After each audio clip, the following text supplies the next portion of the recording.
One second. Give me 1 minute. And Loka is going to join us. For those of you, you might be thinking, when is he going to join?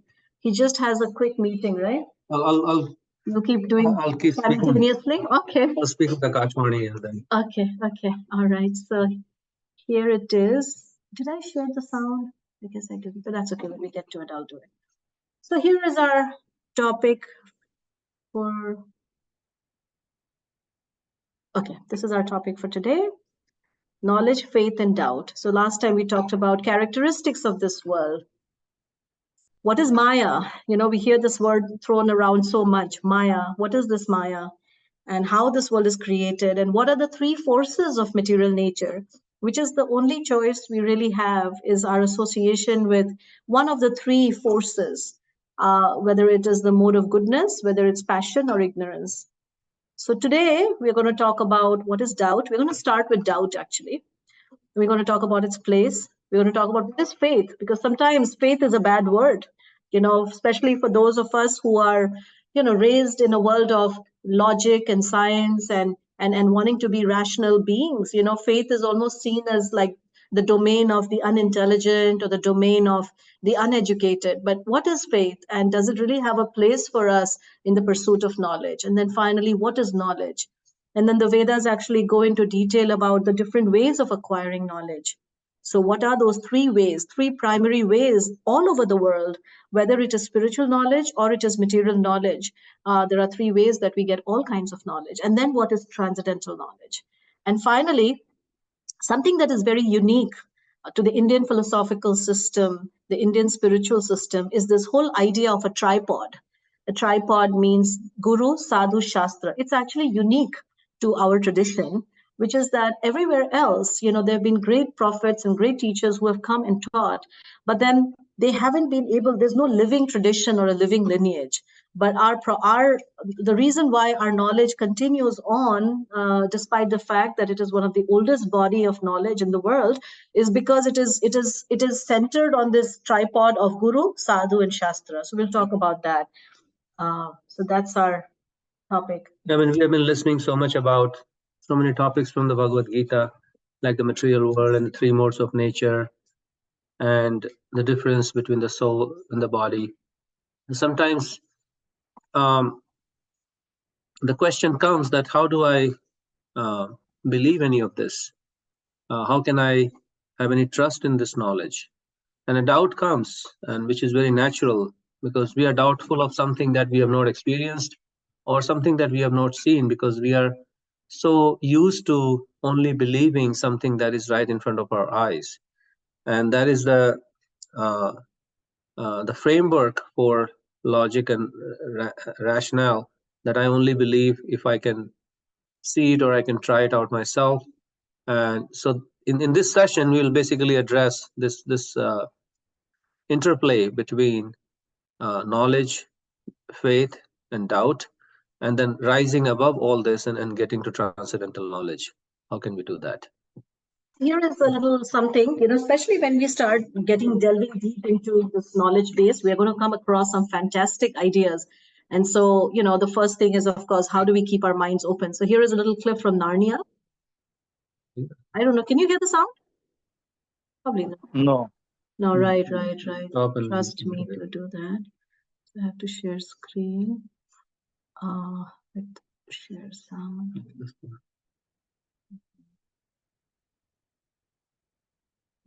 Day? The wardrobe upstairs. Lucy thinks she's found a forest inside. She won't stop going on about it. What was it like? Like talking to a lunatic. No, not her, the forest. You're not saying you believe her? You don't? But of course not. I mean, logically, it's impossible. What do they teach in schools these days? Edmund said they were only pretending. And he's usually the more truthful one, is he? No. This would be the first time. Well, if she's not mad and she's not lying, then logically, we must assume she's telling the truth. You're saying that we should just believe her?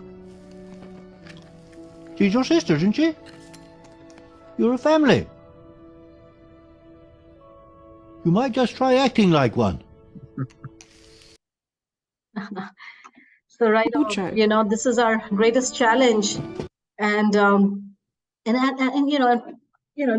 be honest, you know, there have been so many holes that have been poked at this knowledge body, you know, that, oh, you know, the ancient Vedas talk about oceans of milk and ocean of this and ocean of that. And you know, how can any scientific body of knowledge speak about such fantastical things? And so let's just dismiss this as complete fiction.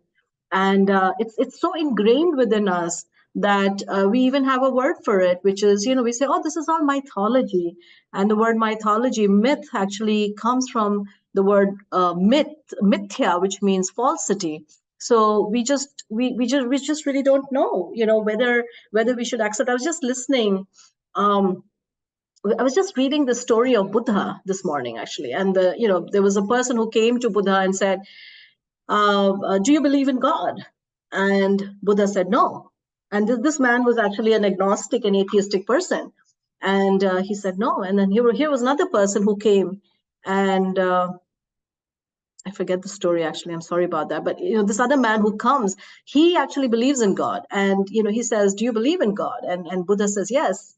Or maybe it was the other way around. So anyways, his servant, you know, he inquires from Buddha that, you know, what happened? Like, you gave two different answers to two different people. And, you know, why? You know, and he said, because it doesn't matter.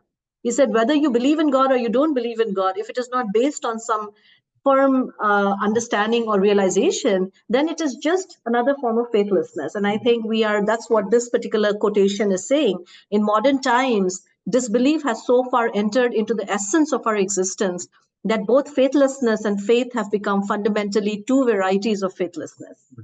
We see that even those people who claim to have faith and then people who claim to be faithless, they're both fundamentally, it's, you know, two different varieties of faithlessness, because even that so-called faith, and especially for people who, you know, who see faith being demonstrated in India, it can be quite disturbing to see what goes on sometimes in the name of faith.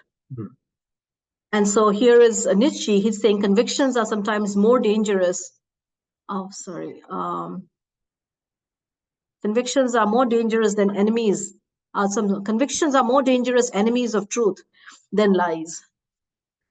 So this is the most important thing, actually. This is where Bhagavad Gita describes as well, that it is imperative in science to doubt. It is absolutely necessary for progress in science to have uncertainty as a fundamental part of your inner nature. To make progress in understanding, we must remain modest and allow that we do not know. So in the Bhagavad Gita, what we see is in the first chapter of Bhagavad Gita, Arjuna is spouting a lot of knowledge. He's speaking from the platform of Dharma Shastras. He's quoting, you know, different understanding and putting forward all kinds of philosophical understanding, and Krishna stays quiet. It's only when finally Arjuna gets to this point and he says, I really do not know. I do not understand. And will you please now explain to me what is actually to my best interest? That's when this knowledge is revealed to Krishna. So the first ingredient of making or understanding any body of knowledge is this humility and modesty that I don't understand or I do not know.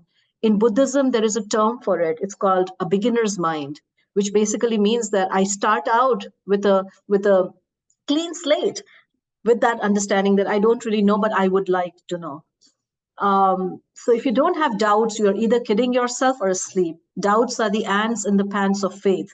They keep it alive and moving. So sometimes we just don't know what to do with our doubts. And we think that if we have doubts, then that means that, you know, we don't have faith. But actually, doubts always accompany faith. We'll talk about what to do with those doubts. And in fact, and I think it's coming up in the Bhagavad Purana. This is the Bhagavad Purana from 3rd canto, 26th chapter, 30th verse. It points out that doubt is the distinct characteristic of intelligence. Samsayotha viparshayo nishchaya smritir evacha swapa iti uchyate buddhir lakshanam vritita prithak. It says doubt, misapprehension, correct apprehension, memory and sleep, as determined by their different functions, are said to be the distinct characteristics of intelligence. So first characteristic of intelligence is actually doubt. And without doubt, we cannot really approach. And sometimes, you know, when we talk about faith, most people sort of conflate that and say, oh, faith means blind faith.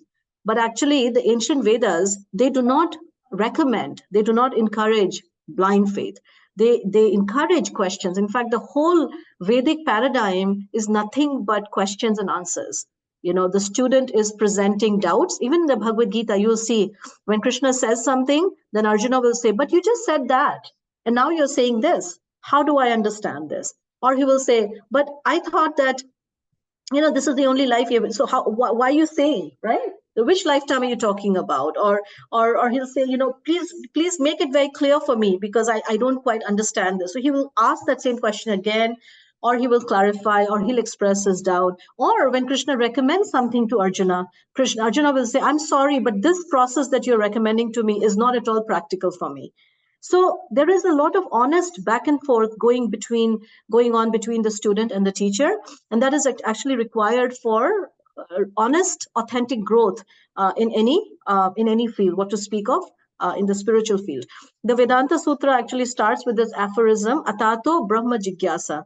That now that we have this human body, let us inquire.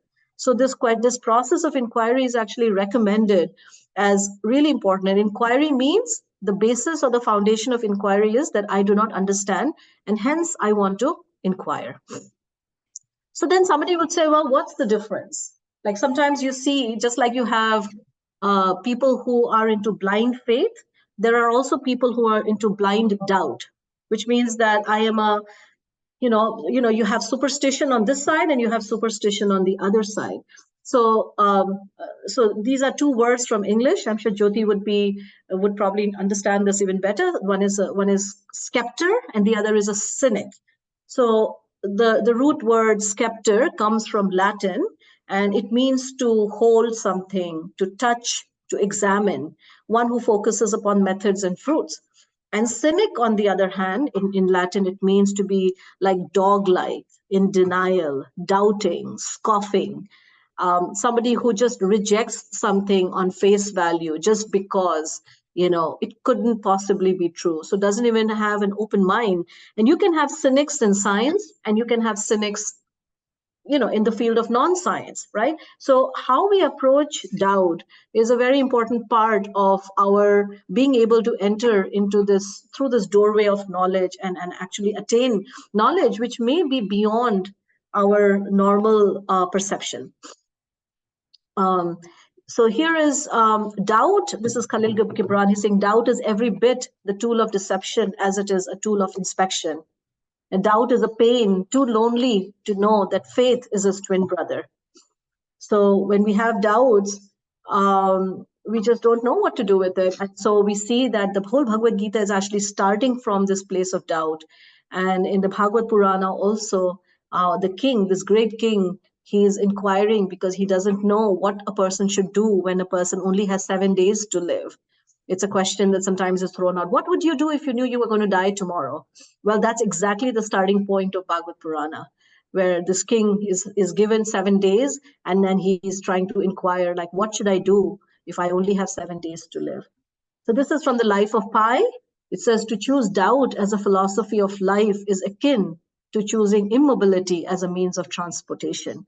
So while doubt is actually a very important element, but if we simply just keep doubting and just stay in that space of doubt, and there are plenty of people. In fact, the philosophy of doubt now even has a certain name, and it's being an agnostic. An agnostic is someone who is not sure either of the existence of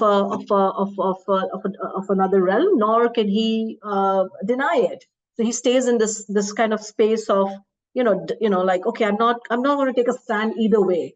And chooses to agnostic basically chooses to be immobile in his inquiry. Immobile in his inquiry. So we close the door. And I think if we are honest, probably we can see that most people, even the so-called religionists in the world, there's a famous, sometimes, people, they have like all the pictures on their altar and but they don't really have a solid reason, or they don't even truly believe, but they just think, okay, what if there is something out there? Let me just do this puja. Like so many rituals that we perform in our society or in our culture sometimes, it is simply done without proper understanding. There's a little story that what happens when something is performed without proper understanding. There was a man who actually, he was a priest who used to perform weddings. And so he had a student. So one time this priest, he went to perform a wedding, and there was a black cat who was disturbing, his worship, or his, as he was preparing for the wedding ceremony. And so finally he got quite tired, and he told the host that, get me like a basket. And so the host got a basket. So he got a basket and he put that black cat into that basket. Now the student was noting everything down. And so the next time when it was turned for the student to actually go ahead and perform a wedding ceremony, he made sure that he got a basket and he got a black cat. And he said, get me a black cat so that I can put the black cat on this basket. So when we don't understand the why of it, then something that might be actually meaningful becomes meaningless, and something that is meaningless becomes meaningful. In fact, it becomes a form of fanaticism. I still remember when I first got married, and this was my first year, and my mother-in-law asked me to fast. And I'm not a very great faster. So somewhere around lunchtime, when hunger pangs really got to me, I finally had the courage to ask my mother-in-law, so why am I fasting? And my mother-in-law said, actually, even I do not know. My mother-in-law told me to do it, and my mother-in-law told her to do it. So we just, and finally, of course, my mother-in-law, at some point she understood that what's the point of doing something that we don't truly understand. So the point is that, if we want to do something, and it's worth our while to actually understand the deeper philosophical basis of it. So there are two routes we can take with doubt. Either we'd go down the path of cynicism, which is I don't really believe this. There cannot be anything beyond what I can see, what I can touch. There is no way. I mean, this is all a manufacture of foolish people, unintelligent people. Who has seen God? Who knows? It's anyways all one big hogwash. I don't care. And then from there comes disbelief, indecision, because when we, I guess we didn't talk about this, but faith is required actually in every aspect of our life. For us to wake up in the morning, when we come to a 4-way stop sign, at least in America, you have to have that faith that the other guy is also going to stop at that stop sign, right? So you require faith. When you go to a doctor, you have to have certain level of faith that the medicine he's giving you he knows what he's doing. So faith is required for just daily functioning. So without faith, we actually, we become suspended, we can't make any decisions. And it brings us to this place of standstill, endless thought, loops, and self-doubt. So our confidence, many times, when I think of this word faith, I often think that faith is actually synonymous with hope, because this is what gives us hope. We wake up in the morning, we know we have hope, we have faith that, we're going to have a day and the sun is going to set and I'm going to wake up the next morning. So that's the route of negative doubt. But positive doubt can be taken as a form of curiosity, just like what you guys have. You guys have some doubt and a little bit of opening in that doubt. And that is called Shraddha. And that little bit of that one tiny mustard seed of opening is enough to take us down this path of curiosity and inquiry. And we all know that we are inquiring about a subject matter which is not, that we cannot touch, or feel, at least not right away. And then what we do is we inquire, we ask questions, we introspect, we contemplate, and then from there, we try to apply this. And we'll talk about the application part, which by the way, we are starting our daily boost. So the application. And then what happens is that there are two words in Sanskrit. I mean, amazing. This body of knowledge is so fascinating. So the one is called jnana and the other is vijnana. So jnana means theoretical knowledge, just theory. Like if I want to cook, so I have the recipe now, right? So everything is given to me. Now I have to go into the kitchen and I actually have to start cooking. I have to turn on the fire, I have to put the pot. So that process of taking that knowledge and applying it is called vijnana, which means realized knowledge. And so the Vedas, they say that knowledge, only when it becomes vijnana, becomes real. Another way to think of vijnana is like this journey from the head to the heart. So right now we're collecting all this knowledge. And then when we go into the lab, which is what we are going to do when we do our daily practice, that's the lab.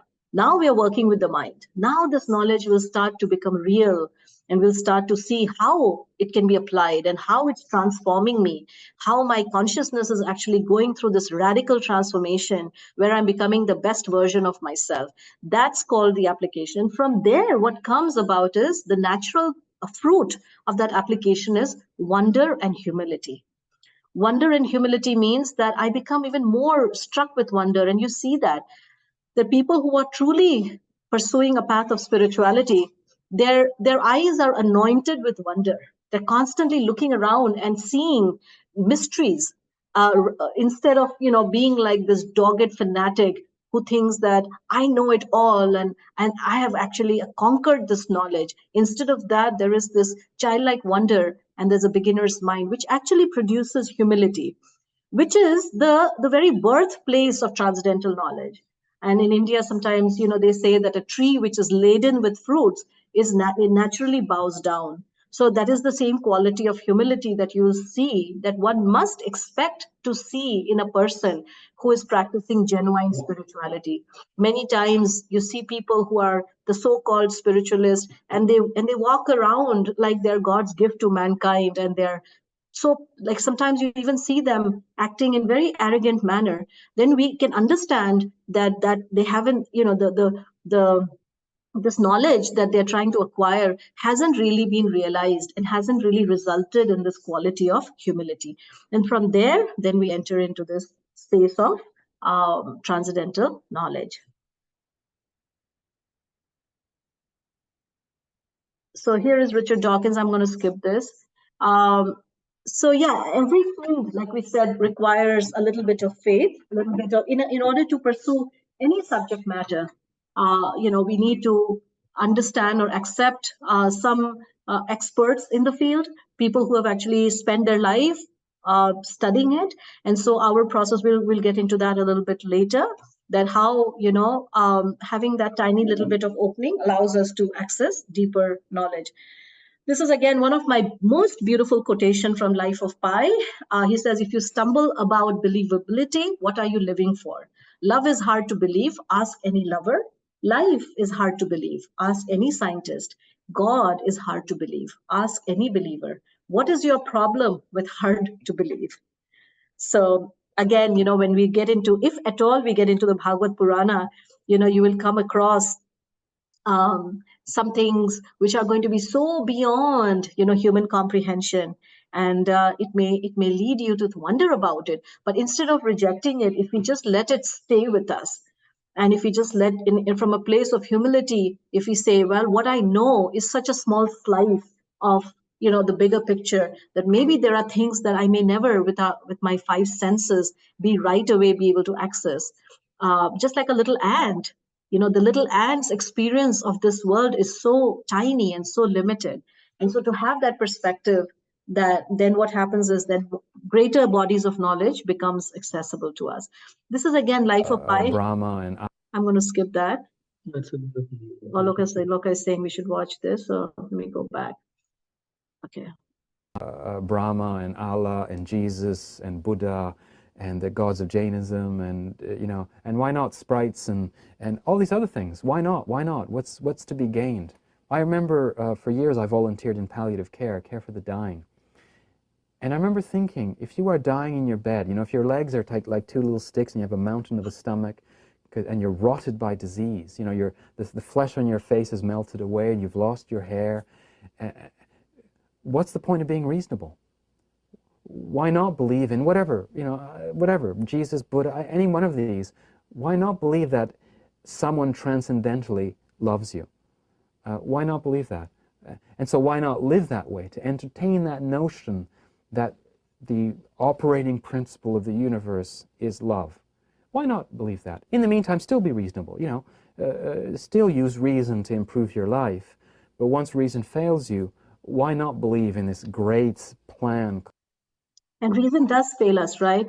There is only so far that reason can take us. And then after that, all of us, we need, I've often thought about that, without having this deep faith and having that deep understanding of a deeper purpose and knowing that I'm loved, how do we deal with disappointments?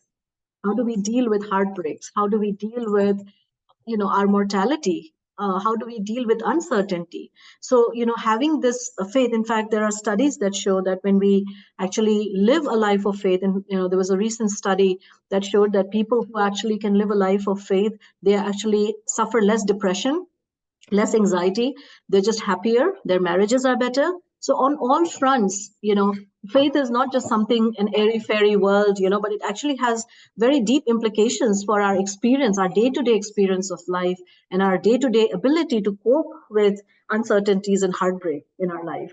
And in faith, I guess the question always comes, what is faith? And we may think that, oh, faith helps me in all these difficult situations of life, therefore I need faith. And is faith factual? I guess that's the question to ask. What is faith, and is faith actually something factual? And as we analyze that, we'll see that faith is not only factual, but it is an integral part of consciousness. Faith is an integral part of life, actually. It is not just like life. If you ask somebody to define what is life, you can say it is logical or rational or irrational or whatever it is. It doesn't really matter. Life is there, right? It is a factual thing, factual experience. And therefore, faith is also something which is far more beyond the limits and boundaries of our senses and our mind. It is something very integral to the soul. And it's an endless loop. So you can say, oh, what is soul? How do I believe? How do I have faith that there is soul? But we have experience of life. And we are dependent on, we use faith at every single moment. It's like a knee-jerk response to so many situations. Every single situation, we are depending on faith to move forward in life. So therefore, it is an inescapable reality of our existence. It's not something that we acquire and give up. True. It is something that is part of our very self. So maybe I'll pause here, because now we're getting into how do we know anything. So this is the next phase, part of it. So I'll just stop share, and then we can take some discussions, questions, comments, anything that you want to maybe. Yeah, I'll check in. Yes.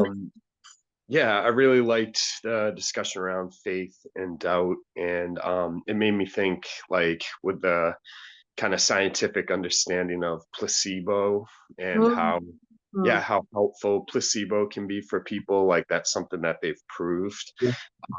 But that it has a limit. At some point, placebo stops working. So then it's like, what do we need besides faith and placebo? And then likewise, they've discovered an effect called nocebo, which is when you have people who don't believe in anything, and these people can't get the benefit. And sometimes they create situations that, can make themselves sicker or put themselves in danger because they're not believing in anything. So yeah, it's just kind of a testimony to the power of belief. But then what do we do when that brings us to a certain place and we need to, keep living and keep taking action? Yeah, that's beautiful. Yeah, that's true. Nocebo, I never heard of that. That's really, really wonderful.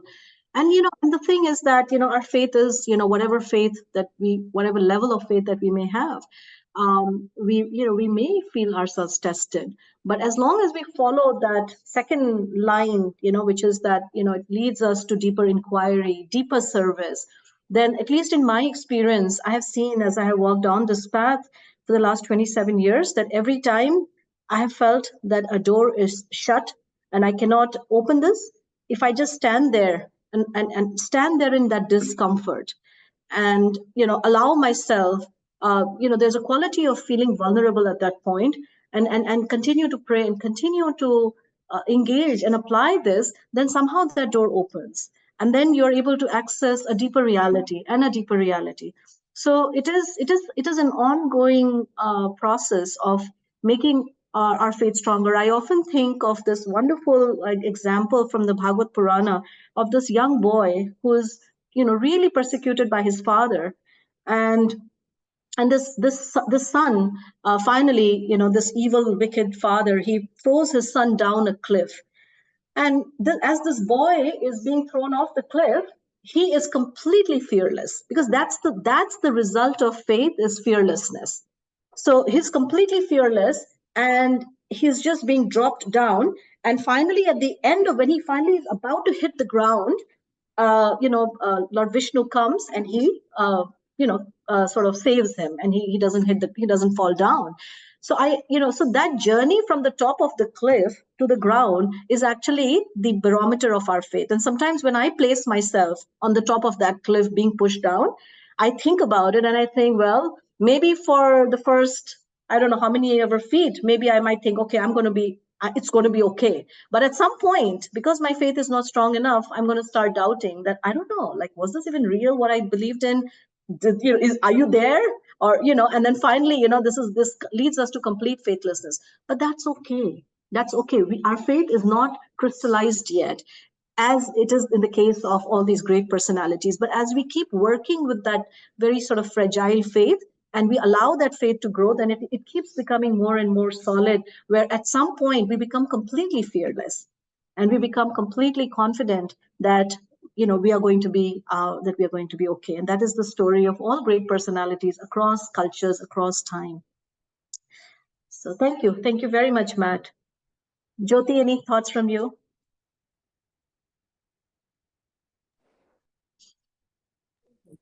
Yeah, Vibha, I was just wondering, so faith is something like suspending disbelief.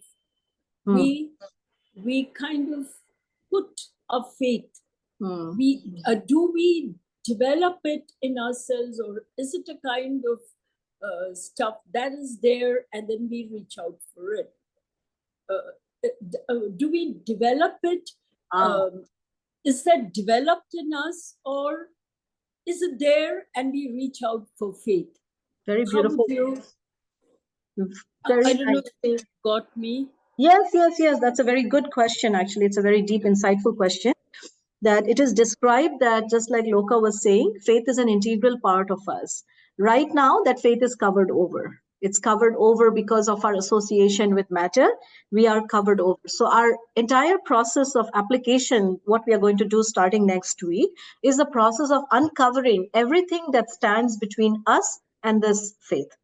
So it is not something to be gained from outside. Just like a little child naturally has the innate ability to ride a bicycle. It's not something that you can teach. If a child did not have that ability, no matter how hard you tried, you could not teach a child. So in the same way, this natural faith is something that is part of our inner consciousness. But right now, it's just a matter through practice, we can revive that dormant faith within us. Okay. Now, would you equate faith with confidence? Like when you are doubtful about a particular thing, you say that it is probably lack of confidence. Yes. So would you equate doubt? Like, for instance, when somebody tells me, get into the pool, you will float, you will be able to swim, but I'm not able to latch onto that. So I feel a kind of doubt. Will I be able to do it? So is that lack of confidence also? Yeah, it is, right? Wondering. Yeah, it does. I mean, it does lead us to be underconfident. This lack of faith can also make us feel inadequate. It can make us create low self-esteem. We are always dependent on others for validation. There's just so many manifestations of this lack of faith. We always feel unloved. So the more we live our life in faith, and at the same time, we don't reject doubt, but we allow that doubt to feed our faith. We take that doubt as just like a failure is a stepping stone to success. So doubts can also be a stepping stone to deeper faith. And so, because sometimes it can also be that people can be fanatical in the name of faith. And that is also not real faith. Any faith which is fanatical means that there are so many holes of doubt in it that has not been addressed, that it leads to a person being overly aggressive with their faith. But mature faith has a quiet kind of confidence. It's an assured kind of confidence. It's not an aggressive kind of confidence, right? No, but the journey to faith is it's not a brief one. No. Because see, to reach that plateau of belief and confidence, to have that in oneself, I think that is a journey. Because faith is not something you can acquire overnight. No. I feel Totally. like that. That is totally true, Jyoti. And that is such a wise reflection that we have to be so patient. It's a lifetime. Just like Jyoti and I, we have a friendship.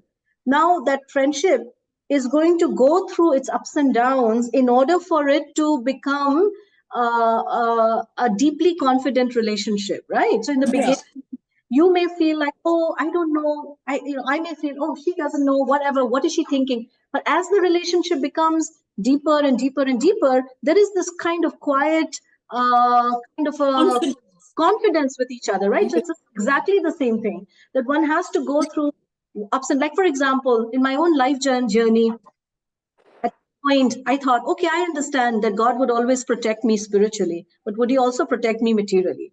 Well, he heard my doubt. And after that, I kept receiving like spades of material difficulties. And then, and in every difficult situation, I could say, oh, okay, looks like, there, materially also there is protection coming. So you have to kind of live your life in faith, and then you start developing faith on faith as well. That, yeah, my faith is well placed, and that, I have put my shelter in a right place. So it's a journey for sure. Thank you. Thank you. Thank Yeah. you. Anybody else? Yeah, I have a personal kind of a Yes. question. Like, for instance, in another week's time, I have a workshop coming up. So, I'm going through this so-called up and down of faith and lack of it.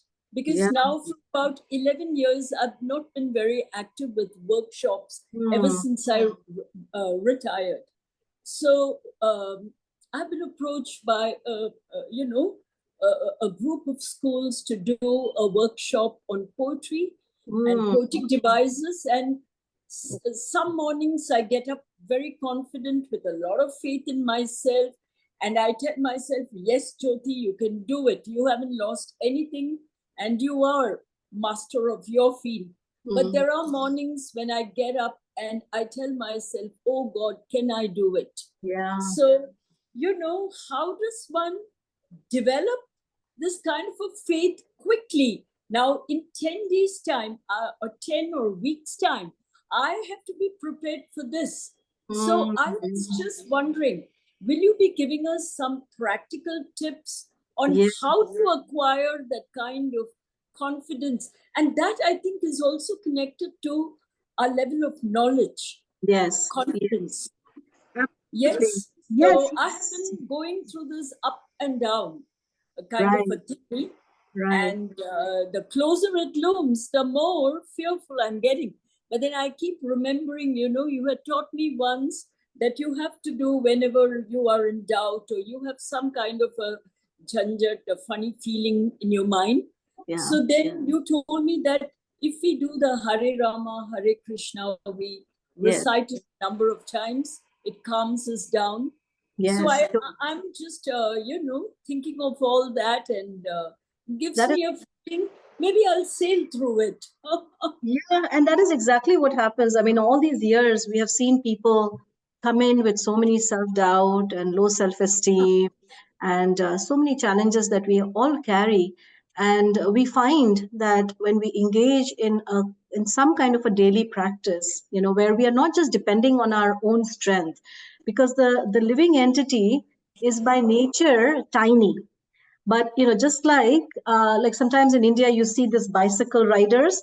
They're riding on a bicycle, and then suddenly they catch hold of a truck which is moving at 70 miles, 60 kilometers an hour or whatever, and then their speed just increases. So when we tap into this superior, supreme intelligence, supreme confidence, then our confidence actually comes just like a little child when he's walking on the road and there's a little big dog, but he has his father. He's holding the hand of his father. When he holds the hand of his father, he's no longer afraid, because he knows that he's protected. So in the same way, when we hold the hand of our of the Supreme Person by taking out time every day. Actually, one of the things we are planning to do starting next week, and Matt, I know you were so enthusiastic about it. So starting next week, we are planning to do this daily meditation practice that we encourage everyone to, just even give yourself 21 days and just come and just learn this technique of daily chanting, and you will see such a transformation in your consciousness where you will no longer be intimidated. What to speak of making a presentation? You will not even be intimidated at your final hour of death. Okay. Yes, which is the most fearful. It is the most intimidating moment of our life, and you will see how. Yeah. So we need these spiritual tools in order to go through life, through uncertainties, through even a simple thing as giving a presentation, or a big thing when we are waiting for our blood work, our report, which needs to come back of an ultrasound or an MRI scan. All these are real situations where we experience so much of fear, so much of doubt, so much of we don't know where to place our trust, how much to trust. And so these are the moments where if we have this this kind of space where we can take shelter, then we can go through any situation in life without being broken apart. In fact, we'll just go to deeper and deeper places of realization and faith. Yeah. So, Thank you. starting next Monday. Yeah, but will it be in the morning or evening for people? No, in just like I India? asked everyone, I think everybody requested, at least in India, everybody wanted morning hours. So 6 a.m. in the morning and we are planning to keep pretty short so that we don't take much of your time. So 6 to 6:20 so that you can go about your daily routine, and we'll just do one verse of Bhagavad Gita or two verse and followed by some chanting, and then you are ready for the day. So this will be a daily boost. Okay. So you will let us know when you Yes, begin. yes. Well, actually, you already made the WhatsApp. I'll join you. I'll add you to that WhatsApp group. All right. So let's continue. So this is, oh gosh, again, I forget. Let me just stop share. Oh, it's already share sound. This is not a good time for Loka, as you can tell. He has a meeting, so I'm just going to continue. So this is a very nice, let me just watch this. I haven't seen this myself in a while. And gamma rays and X-rays and microwaves, all kinds of things that are completely invisible to you, even though it's the same stuff. Now, why is it invisible to you? Because you don't have specialized biological receptors for picking up on it. So as far as you're concerned, it doesn't even exist. Now, it turns out that not all animals are limited to the same range we are. So, for example, snakes see in the infrared range, so they can see a little bit farther out than we.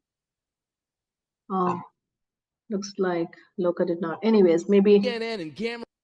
So he's basically saying that according to, I think the scientist, he says that there is something called the Unwell factor, where whatever we perceive is just such a short, narrow window of the greater reality. So that's what he's saying. So now let's get into what are the three different ways in which we acquire knowledge. So according to the Vedas, there are three primary ways of getting knowledge. One is called Pratyaksha Praman, the other is called Anuman Praman, and the third is called Shabda Praman. So Pratyaksha Praman is basically this process of getting knowledge through our senses. So Aksha means eyes. So anything that you can touch, you can smell, you can see, I am only going to believe that. So this is pretty much the world of empirical scientific exploration, right? So so there are four faults or difficulties with this approach. One is that our senses are imperfect, which means that just like he was saying, our senses can only perceive things within a certain range. Our eyes can only see when there is sufficient amount of sunlight. We often hear about optic illusions, despite the fact that something does not, something is not what it is, but our eyes might still perceive it in a certain way. Like, for example, a stick is bent, even though it's really not bent. So there are limitations with our senses. So the first problem with that, with acquiring knowledge simply through the senses, is that the senses are imperfect.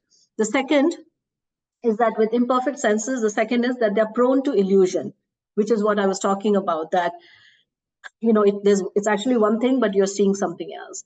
And then the third thing is that they're also prone to making mistakes, right? Which means, you know, that's why we say a pencil has an eraser, because we all know to err is human. So we are prone to error. And so there are so many things that can get in the way between us and perfect knowledge because of this tendency to make mistake. And the fourth one is that despite having these three defects, we still like to believe that I'm perfect. And that's called the propensity to cheat. And we all know that in the world of academia, many times, knowledge is twisted. There is knowledge filtering that takes place, where certain aspects of the knowledge, they're kept away because it's not in the best interest of big corporations or the established paradigm. So there is all this tendency to cheat, which is also part of it. And therefore, knowledge which is simply based on just our cognitive faculty has its limitation. Now, we do not reject cognitive faculty, but at the same time, we also cannot completely 100% depend on it as our sole medium of acquiring knowledge. So here is a funny one. Question about why it's interesting is about revealing how the apparatus works. This is an experience you can't logic your way out of. A fancy phrase people use is they're cognitively impenetrable. You can know that what you are perceiving is wrong, but you'll still perceive it that way. You can call it a trick or you can call it an illusion, but it's completely transparent. It's not a trick. It's that depending on the context you're in, your entire experience of the world can be altered, not through fact or fiction, but position. That is, our experience of the world depends not on what is true, but on what we perceive to be true. On the other hand, Michael Landy says, our perceptual system is usually... So we can see this is some kind of an interesting house. And now here's the second one, which is called Anuman Praman, which is knowledge through speculation. So now, using our imperfect senses, we collect some data. And once we get that data, we start now working on that data and we come up with theories or speculations. And again, not that it's always, there's no utility for that, but, you know, it also has some holes, which is that, you know, this is a famous example of an elephant and 6 blind men who are touching different parts of the elephant, and they're all coming up with a certain understanding of what the elephant is. Someone's saying it's a fan, someone's saying it's a snake, it's a tree. And hence we fight and we squabble over differences because the knowledge that we are receiving is simply coming from the mind. So the first level of knowledge that we acquire is through the senses. The second kind of knowledge that we acquire is through the mind. So there's a famous funny story of like few doctors who are sitting down after their conference and they're trying to think, okay, there's a man who's walking by with a broken, his limping, sorry. He's limping as he's walking. So all the doctors, they say, oh, why don't we try to diagnose this guy and see what might be the problem? So, you know, the neurologist, he says, maybe there is some nerve that is, you know, that has been pressed and because of which it has affected his ability to, you know, use his legs. You know, there's a bone doctor and he says, well, maybe it's this particular bone that is affected. And they just go on and on and on. And finally, they decide to go and ask that person, like, what exactly is your problem? And this guy says, well, I had the sandal. And, you know, in India, you have those Hawaii chappal and, you know, that little thing breaks off. So he says, it's broken and I'm not able to walk properly. So, you know, this can happen, right? That when we're trying to speculate, we make assumptions. This happens a lot in relationships as well, where we assume things about each other. And many times those assumptions are completely baseless. And so, you know, it has some very serious limitation. And we see that is one of the reasons why in the world of science, you know, some theories are put forward and then 100 years later, those theories are debunked. And then, you know, that theory is replaced with some other theory. So, you know, of course, I mean, it's wonderful that people are applying themselves to pursuit of knowledge. But in order to acquire knowledge, we need something that is much more reliable. And this is just a little funny story about a frog in the well, that we are trying to acquire knowledge of this expanse of, you know, beyond, you know, what is perceivable, unlimited universes, but we're just like this tiny frog in a small well. And we have a bit of arrogance about our knowledge, but it's really just knowledge that is limited to the walls of the well. And say a person comes from the Pacific Ocean and he tells this Dr. Frog that, there is actually this vast ocean out there, which is so big. And this little frog in the well, he says, how big can it be? And he says, oh, it's so big, you couldn't imagine. And he starts puffing his body. He says, is it this big? And this frog from the Pacific Ocean says, no, it's much bigger. And he says, is it this big? And he keeps puffing up his chest. And finally he explodes, because how much can he puff up his chest? How much can he measure the Pacific Ocean from his tiny well? And so even for us, like this pursuit of knowledge, if it is not rooted in this quality of humility, we can become like this Dr. Frog. And so then what is the next way for us to acquire knowledge? Just give me a moment.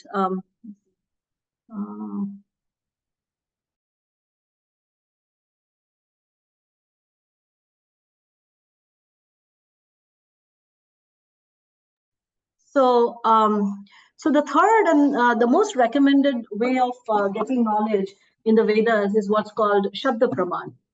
So Shabda Praman, now Lokadaksha will continue this. Go ahead. So Shabda means, in ordinary terms, it means something that we hear or sound. But the Vedas trace the origin of all knowledge at a much deeper level, that in the beginning of creation, all the knowledge is impregnated into the heart of Brahma by Krishna. And that is the origin of Shabda. Or Shabda means the sum total of all knowledge. It's also known as the Vedas. So that is impregnated into Brahma. It's called Paravak, and it enters the Muladhara Chakra of Brahma. Let me just back off a little bit. Yeah. Before we talk about this, maybe we should talk about what is Shabda in general. Oh, you haven't. So Shabda basically means, following a trusted authority, which means that, knowledge that is acquired through some authoritative source. So for example, if I want to know about China, I can definitely do research, versus I can go and approach a person who's actually, who's an authority on China. And that way, there are certain benefits to acquiring knowledge from an authority, which is that we save time, right? And as long as the authority is trustworthy, we can then depend on him, and it's a much faster process. So in the Vedas, the Vedas are actually considered to be, there are many such authorities for different subject matter. We approach different authorities. Now, in order to get spiritual knowledge, the Vedas are actually considered to be an authority. The very word Veda means knowledge. And like Lokadaksha was saying, that this knowledge actually is like a manual that is given at the beginning of time. And it's not just spiritual knowledge, it is knowledge about the whole universe, actually, about the whole. It includes both material and spiritual knowledge, sum total of all knowledge. And it's very interesting because we want to go from the known to the unknown, because, it talks a lot about these unknown dimensions, which are very hard sometimes to fathom. But the Vedas actually talk about so much information, which is within the known dimension. Like, for example, let's talk about a few of those. It's very amazing that 5,000 years ago, the Vedas talked about atoms and subatomic particles. So, we know that Dalton discovered the atoms 200 years ago, but the Vedas in the Bhagavad Purana, which is not even a text on science, talks about what are atoms, what are subatomic particles, and how to calculate time from atoms. Yeah, how to calculate time from the movement of atoms. So they had precise definition of so many things. Bhagavatam also describes how baby develops in the womb of the mother, right from the night of conception or the moment of conception till the baby comes out. All the different stages and then the different organs that develop in the baby are documented month by month. And that matches what the modern science is finding, medical science is finding now. And like this, there's so many other instances where we can see even the material knowledge that we are using right now. It has already been described in our Vedas in great detail. Goal. For the longest time, there was an understanding that the earth might be flat. Yes. But the Vedas have always described the earth as being, like a, round, right? It's not a flat surface. The Vedas talk about relativity. Theory of relativity. Theory of relativity. It basically acknowledges that the time travels at different speed, and depending on where we are. So it talks about how Brahma's 1 second is equal to millions of years for somebody on the Earth planet, and it describes a whole incident where somebody goes to visit Brahma's planet, and they're there just for a very short time, and they come back. When they come back to the Earth planet, everything is gone because the time has passed away much faster on the Earth planet. So just recently we were reading about, there were some documents that were discovered by, I think, the Chinese people, because it goes into great details about Vimanas, right? And we know that the Wright brothers invented the airplanes, but the Vedas in the past, they talked about Vimanas that could actually do space travel using anti-gravity as the fuel. Anti-gravity, and so they are actually trying to look at that and see how they can actually use that knowledge. So, there's just such a vast body of knowledge, even in the world of medicine. There was this man, we know this person, he's a great scholar, and he was saying that how in South India he was once traveling and he came across this person's house, and that person actually had a full library just about Gaja Chikitsa, which means the treatment of elephants. So, but so much of that knowledge is now in modern times, it's getting lost. And also it's getting lost because we ourselves, we do not understand perhaps what is the significance of this body of knowledge. But this knowledge is actually, it is described that it is not a creation of of somebody's mind. It is not knowledge which is based on just empirical study, but this knowledge is actually described as having been given and handed over to Lord Brahma when he first starts this universe.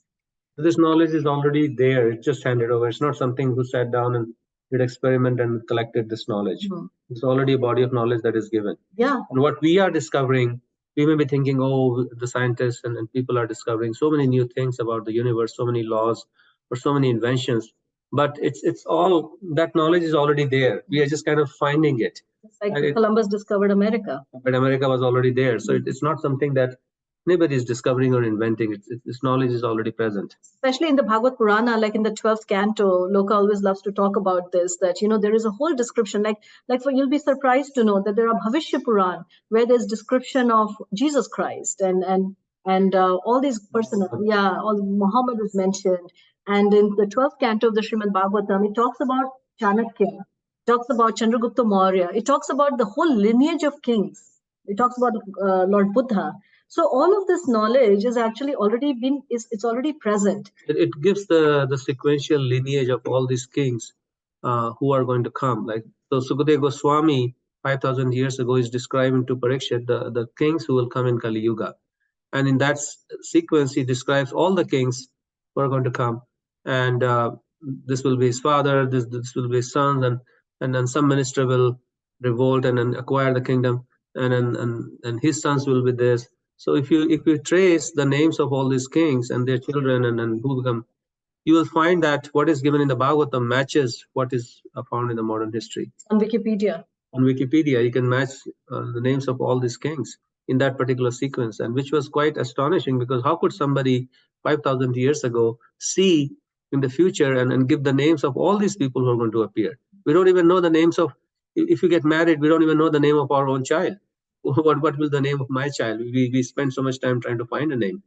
So Sukadeva Goswami could see the names of all these people, how they will appear and what they will do. So this knowledge is definitely something that is, we can see, it is something beyond our mind and senses. It is beyond. And then this is just, we're talking about the material realm. Now we get into the mind and the senses and the knowledge that is given about how to overcome the mind. Right now people are talking about mental health as being one of our greatest challenge. And again, the Vedas go into so much detail about what is the mind, what is intelligence, what is consciousness. The scientists have been working forever trying to find a chemical, combination of chemicals that can create consciousness. And now I think in one of our previous session, we heard, from some of these scientists, and they're saying that consciousness, they're seeing that even when a body is dead, consciousness seems to exist. So they're coming to that place where they're recognizing that there might be something more than what we can just get from our mind and our senses. So this is the opportunity that is given to us to actually receive this knowledge. This is our inheritance. And once we receive it, we can then share it, because this knowledge does not belong just to India. This is knowledge that is meant for the whole world. And once we have this knowledge, then we can actually connect with ourselves. We can, both materially and spiritually. The Vedas are quite amazing because they don't just talk about spiritual knowledge. They also talk about material knowledge that can be used, to support our spiritual evolution. Yeah, it's a harmonious description of all kinds of knowledge. So this is just a more technical explanation of how Lord Brahma. So let me just give what happens. So Lord Brahma, he appears from the navel of Lord Vishnu. And when he appears, he sees darkness everywhere. There's just waters of devastation. He doesn't know where he has come from. So he tries to go up and down the stem of the lotus, but he's not able to figure out his origin. So finally, he hears these two syllables that are vibrated in the ether. One is ta and the other is pa. So he combines those two syllables together and he realizes that he's being asked to actually meditate. So then he meditates for a long, long, long time. And in the course of that meditation, this knowledge, he hears the flute song, which is actually considered to be the Gayatri mantra. So when he hears the flute song, then through that flute song, all of this knowledge is then deposited. It's like, when you put a pen drive on your computer, and then all that information is downloaded on that pen drive. So same way, all of this knowledge is then downloaded into Lord Brahma's heart. Tene Brahma Hridaya, right? Adi Kave. So then all of this knowledge, after it comes into him, then from Lord Brahma's mouth, then this knowledge, the Vedas, is actually distributed all over the universe. So this is the source of this knowledge. And then there is the most interesting thing, which I think we talked about this. So Veda means to see. So these are all the different kinds of Vedas. There are the Upanishads, Itihasas, Puranas, the Dharma Shastra. So these are all the different. I'm just going to skip this because I want to get into. So yeah, I think we didn't talk about this, but there was a lot of information on surgeries. We already probably heard of this: algebra, trigonometry, calculus, the zero system, all of these things. We talked about. This is the time from atom. This is a verse from the Bhagavatam. The material manifestation's ultimate particle, which is indivisible and not formed into a body, is called the atom. So it exists always as an invisible identity, even after the dissolution of all forms. Book of Science. And this is how you calculate time from atom. Atomic time is measured according to its covering a particular atomic space. So this is again Bhagavad Purana. This is baby in the womb. How, when, if you take this knowledge and you can put it against, how now we use, ultrasound and all that, you'll see it's exactly, where, when it's described is exactly how the body is developed. And then these are the future kings. This is about Chanakya and King Nanda. Then this is about the kings of Kali Yuga. Chandragupta, his son will be Varisar. And then this is, we also talked about this, right? The Vimanas, anti-gravitational Vimanas. I'm just going to skip this. So this is real knowledge. So real knowledge is to know what is matter, what is spirit, and who's the controller of all. And so this knowledge can act as a fire. I'm not going to do all this right now. I just wanted to show you guys because we're running out of time. So the way this knowledge is transmitted in this world is actually through this process of parampara. I think I mentioned this in the beginning, that there are four, or maybe we should do this next time because there's quite a lot here. Anyways, there are these 4 disciplic successions that are created in India, especially to transmit this knowledge. One of them is called Brahma Sampradaya, the other is Rudra Sampradaya, third is Kumar, and the fourth is Shri. And so knowledge that is received from one of these four sampradaya is authorized knowledge. It's credible knowledge. And so when we want to get any kind of degree, say if I want to become a doctor, and if I just go to some random unaccredited college and then I go into an operation theater and I say I'm going to perform a surgery, well, you'll be called a quack. So in the same way, this knowledge also needs to be received from an accredited university. And it cannot also just be by reading a book. It has to be, one has to become an intern and study and learn. And in that way, one can become a qualified teacher. So our sampradaya or our chain is the Brahma sampradaya. The knowledge that we are sharing right now, this knowledge actually comes through this Brahma, Madhava, Gauriya sampradaya.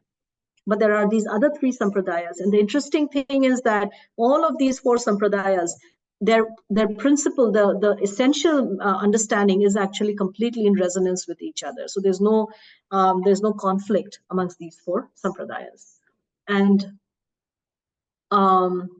this is Isaac Newton, who says that if I've seen further than others, it is by standing upon the shoulder of giants. So we stand upon these shoulder of these giants, and then we are able to see far, far into the future. So this is our sampradaya.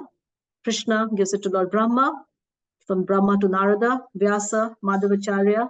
So these are all the Einsteins of our sampradaya. And like that, in every sampradaya, there are these great professors. And so our whole process or understanding is based upon a teacher passing this knowledge on to the student taking this knowledge, taking a vow. This is a moral vow of not changing anything in that knowledge, not adding or subtracting, but rather trying to be a peon or a mailman. That I'm not going to water down this knowledge just because somebody doesn't like this part or doesn't like that part, but just transmitting it as it is. And then that student becomes the next teacher, and that way the chain continues. And this is a living chain that can be traced all the way back to 5,000 years. And this is how, and Krishna describes in the Bhagavad Gita that sometimes when this chain gets broken, then again he appears to restore that chain, or he sends a representative to restore that chain. And when we try to receive the knowledge through this chain, then the knowledge is intact, and one is not cheated in the process of acquiring this knowledge. So these are all the different teachers who have passed down this knowledge. And now in India and elsewhere, there are all these teachers or gurus who just, they just come up with their own whatever, mental concoction, some speculation, and putting things together. But that knowledge is not considered to be bona fide or accredited knowledge. So this is a three-legged check and balance system. The guru means one who is giving the knowledge, but then he has to be validated. There has to be some peers who will say, yes, this person is authorized. So just like if you go into the academia, you present a paper, that paper has to be peer reviewed. So same way, whatever a guru speaks, it has to be peer reviewed by other professors, as well as it has to be based or rooted in Shastras, or the ancient body of knowledge. Only then that knowledge is considered to be of value. So I know I kind of went through some parts quicker, but trust me, I think we've covered everything that we needed to, but I'll just pause here and see if you guys have any questions or comments, or if this was a lot of information.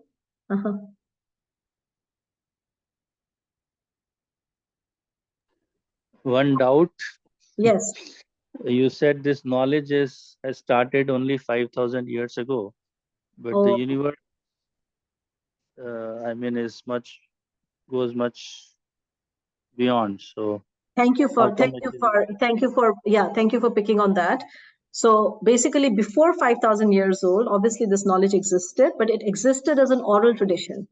So 5,000 years ago, Vedavyas, he could see that people in this age of Kali Yuga are going to require, they won't have very sharp memories. So that's why he put all of this knowledge down in writing. Okay. Yeah, but this knowledge has existed since, as you rightly pointed out, since the beginning of time. Okay. Yeah, thank you.